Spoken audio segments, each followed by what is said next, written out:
Do you think of yourself as a young soul or an old soul? And I'm about to tell you, it doesn't matter. Being called an old soul is a little bit like an ego rub, actually.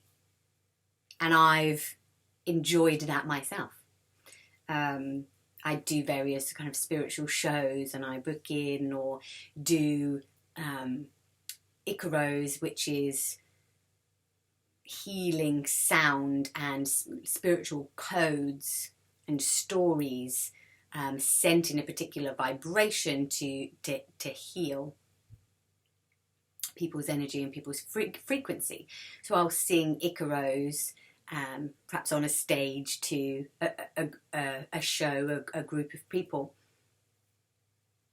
And then afterwards, so I book particular shows, and people will come up to me and say, "Oh, you know, you're quite an old soul, aren't you?" Or they're maybe perhaps surprised by what they felt, because I look relatively young to be doing, ancient, wise, shamanic teachings, and they expect me to be, some 90-year-old medicine woman that's been here, seen and done it all. And yes, I feel like that, but I don't look like that. So people will often say to me, "Oh, you must be a really old soul." And I take it as a compliment, because it rubs my ego a little bit, and I think, yeah, I'm very wise and knowledgeable. My ego goes, "Oh, yes, lovely." And I go, yes, you take that on board and be very happy with yourself. Well done. But it's, for me, I get to experience my ego doing that, while there is another awareness part of me that can just observe all of that happening. Observe my ego part of me's reaction and go, that's just lovely. Because there's also a awareness or a meta perspective that I have, that there is only one of us. There is one soul.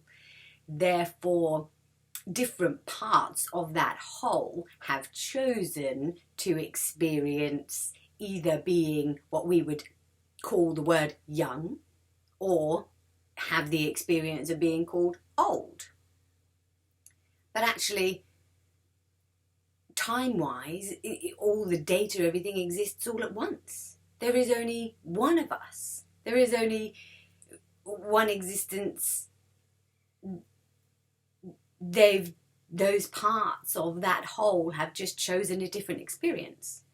And it's very human for us to judge that experience as better than or worse than, whereas in fact, it just is a choice, and it's just a different experience. There's no hierarchy, and we should praise and applaud every single part for whatever experience it has chosen. And there's a lovely little story about the little soul, and it's absolutely gorgeous. And it is this same concept and idea in terms of people that are perceived and praised as a good soul, and people that are perceived and portrayed as a bad soul. And that actually, because we're in this relative reality, not everyone can choose to be a good soul. When we all started off in the whole, if the whole soul just chose to be all a good soul, it would just be the same as it is. Do you see what I mean? Half of it needed to choose the experience of being a bad soul, so that we're able to see and experience what being a good soul is. So who do we applaud? That those souls that have chosen to experience being the bad ones have done something almost sacrificing, and saying, "I'll do that. I'm so freaking good that I will even be perceived as bad, so that we can have the experience of good." I mean, whoa. And we judge and condemn and hate and want to kill and hurt. All the while, them going, I'm doing this so that you can see what good is. I've chosen this experience so that you may know the opposite of that. Therefore, do not condemn.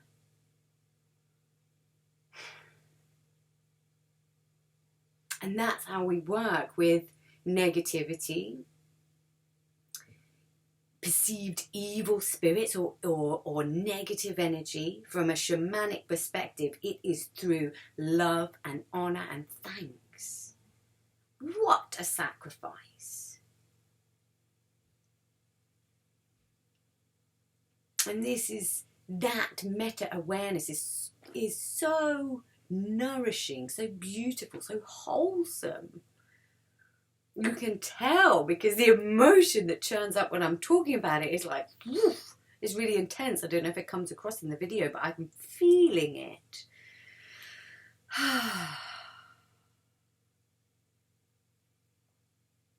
Yeah, all there is love.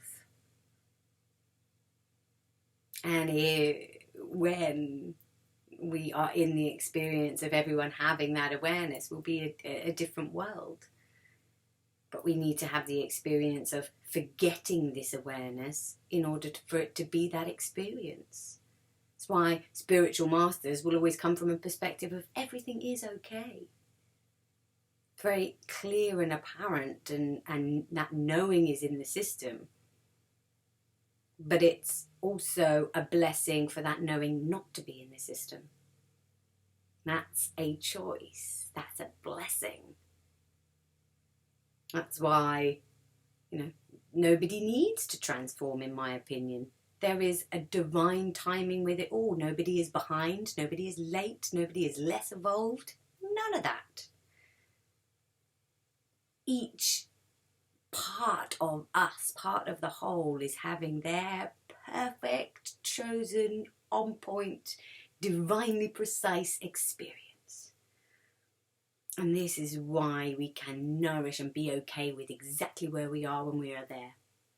Totally be happy and content with where you are at the moment. It's perfection. You are exactly where you need to be. You'll be trying.